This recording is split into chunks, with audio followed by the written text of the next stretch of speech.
Welcome back to the channel, guys. I am Jo Henderson from Jo Henderson Disc Golf, if you don't already know who I am here at Forest Lawn Disc Golf Course in Calgary, Alberta, and I'm about to play the back nine.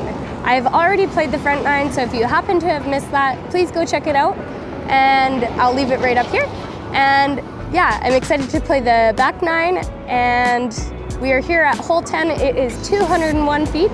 I'll be throwing the buzz down the gap right behind me. You can kind of see the basket there, and it actually is the same basket as hole 1. The tee pad is actually just to the left of me, if you look over here, and the course does use the space so that the holes sometimes do cross over a little bit, but it's usually pretty easy to get around. But yeah, here's the buzz, and I'm gonna throw it through that gap.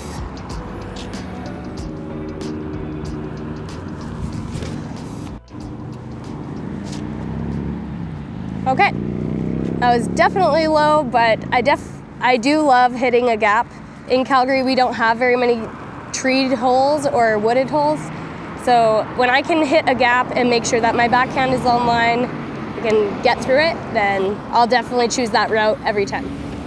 Looks like I have a little jump putt here.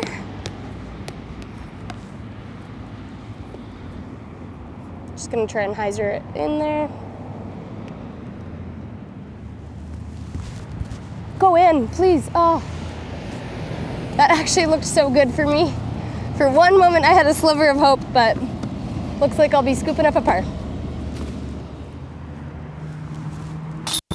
Okay, here we are at hole 11. It is 205 feet uphill, and I try to throw it through this gap of trees here, just up the hill, and I throw mine on a forehand flex through the tree and have it hyzer skip to the basket. Here we go.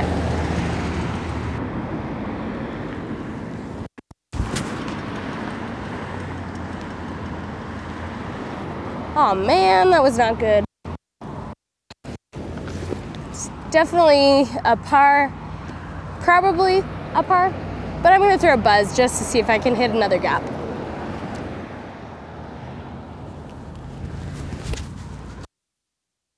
And that's why we work on gaps, my friends. Gotta practice those gaps, practice what you're bad at, and you'll get better. All right, you better believe that I'm going for this putt, but oh, that felt weak. That was the layup. See if I can actually make it here. Again, right. I guess that just means that I am consistent. But sometimes I want to be consistently birdieing holes, not parring them, but what do you do? Here we are moving on to hole 12. Hole 12, it is 273 feet, and I'm throwing a Discraft Undertaker.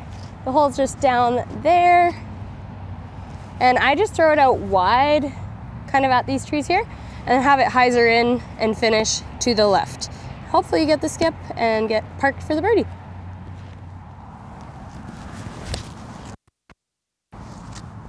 Oh, that might be a little wide. It's definitely wide. I'm gonna throw another.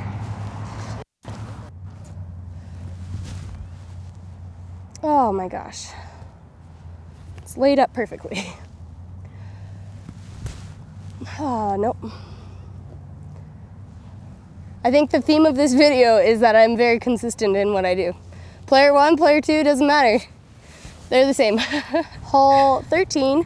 It is 385 feet, and it is not the basket that is directly in front of me here or right behind me. It is the one just past that. So it is a little ways away. But yeah, I usually throw either a Hades or a Sidewinder, get it down into the middle there, and then have an easy jump putt or an upshot.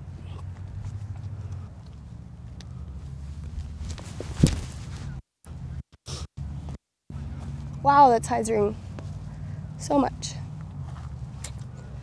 That was not the shot I was hoping for. Kind of threw it a little nose up, and definitely hyzered out a lot at the end.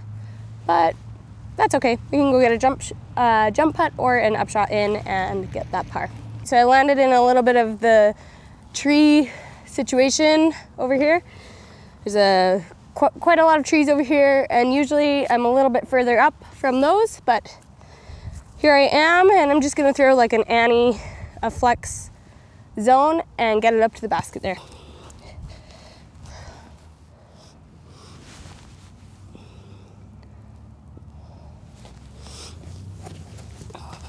I like throwing the Annie for the upshot because I find that when I throw the Annie on a forehand, it definitely floats into the green a little bit more rather than getting any ground play or anything like that. So that is my philosophy on why I throw that for an upshot sometimes, depending on the green. And then on to hole, and hole 14 is a big bomber shot, so get ready. Here's hole 14. It is 416 feet, and it actually plays to the same basket as hole 5. A lot of the baskets repeat, and you will definitely see that as a trend here on Forest Lawn. I'm throwing my Royal Grace, hoping just to have a nice straight shot out into the open there and get a really good look at an upshot. I like to try and have it so when I have my upshot that it's nice. Either backhand hyzer is my preferred with like a felon or a zone for my next upshot. So try to get a placement shot for that. Or I like to throw a forehand hyzer, but the forehand hyzer definitely skips into the trees a little bit more than the backhand. So I prefer the backhand for the next shot, but that's all in the placement of where this shot goes.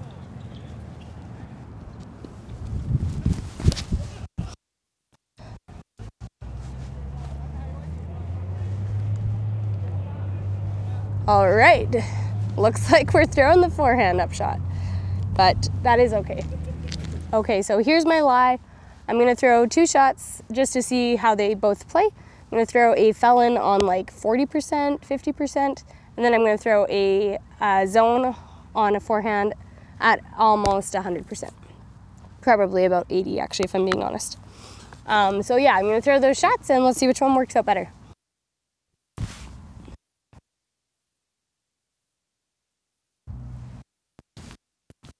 I don't know if you can beat that, but I'm still gonna throw the felon just to can add something in a little bit.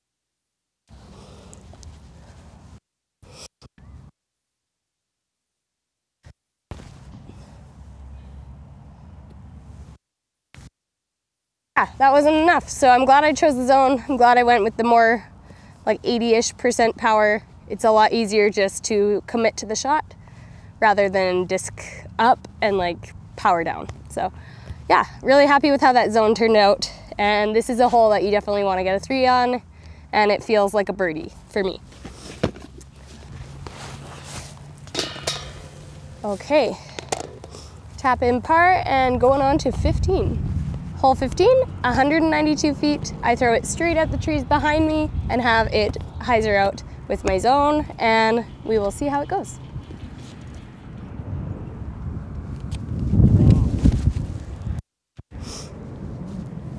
Get down. Dang.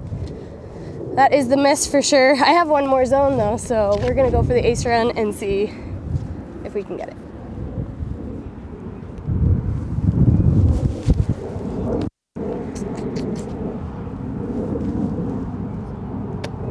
Not an ace run, but parked. Too bad. Next time. I got caught up there in the tree, and this is the result. Still have a putt. It's just definitely longer than you'd have hoped, especially when you can like easily hyzer it to the basket usually. But that's okay. I can still make it from this range, and that's always something I tell myself before I step up to a putt, is that it is a putt that you have made before, so feel confident when you're putting, and you might make it, you might not, but it is physically possible for me to make this putt. So that's something I tell myself when I step up to a putt that seems longer. But yeah, it gives yourself the confidence to fully go for it.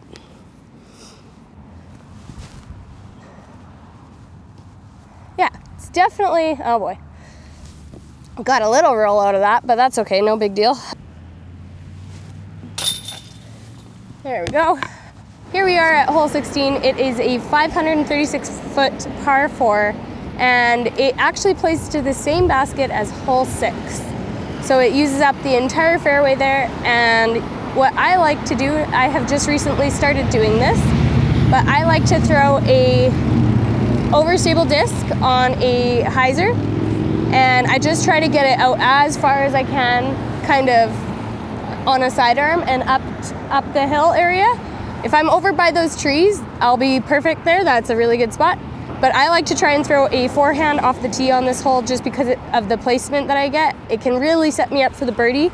And yeah, I just like to be up at the top because you can replicate hole 6. So that's kind of my philosophy behind that. So here we go, I'm throwing the Jomez Pro Destroyer.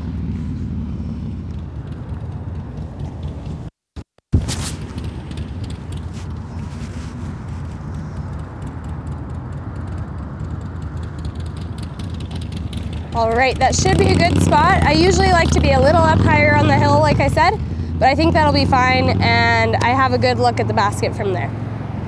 Okay, so here's where I landed, and I'm hoping to throw just a actually undertaker. I'm gonna try and get it as close as I can on this side of the fairway.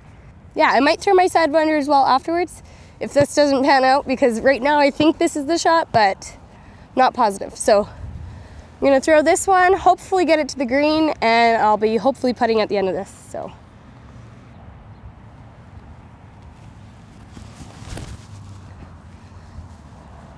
Yep. That was literally exactly what I wanted the disc to do. And don't you just love it when that happens? When you finally pick the right choice and it just happens? Oh my gosh, that is like one of the most exhilarating feelings. When you actually pick the right disc, what you thought it should do, and yeah, it works out the way that you've planned it. That is the beauty of disc golf, and that is the beauty of the flight of these discs, isn't it? Here we are for the birdie. That is such a good one to get, and yeah, love birdieing this hole because just really, that second shot is so important, and yeah, just to dial it in and get that birdie feels really, really good. Hole 17, 318 feet uphill, and this is a really fun shot to throw. It's one of my favorites on the course because you have to throw basically a blind hyzer kind of over these trees, and I just love it because we don't have many of those like big hyzer shots, big hyzer bomb shots where you can go like way over the trees. And yeah, this one's just a really fun one to throw, and I throw my grease on a hyzer and watch it fly. This disc is so awesome. Also, if you haven't tried it, you gotta go get one.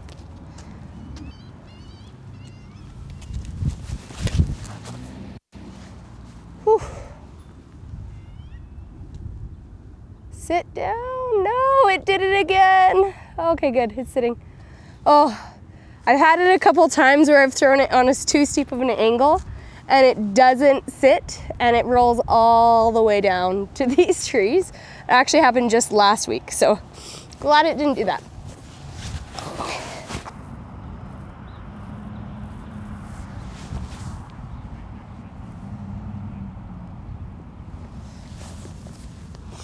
Okay, let's go get a par. Okie dokie. So here we are, it's hole 18. This is the last hole of the back 9, and it is 278 feet. And I just like to throw a hyzer straight at these trees over here on my right, and I just throw my undertaker at those trees and have it hyzer towards the basket. Let's see if we can grab one final last birdie.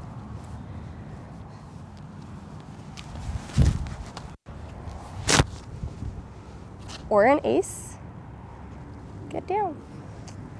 I think we did it. Yes. Okay, awesome. So I'm gonna go scoop up that birdie and I will meet you there. All right, there's the birdie. Thank you all so much for joining me on this back 9 of Forest Lawn. I really hope you enjoyed the video. If you could like, subscribe, and comment, all of those things, all of those YouTube things, that would be amazing. And yeah, thank you guys so much for being here. I really hope you enjoy this one and see you in the next one.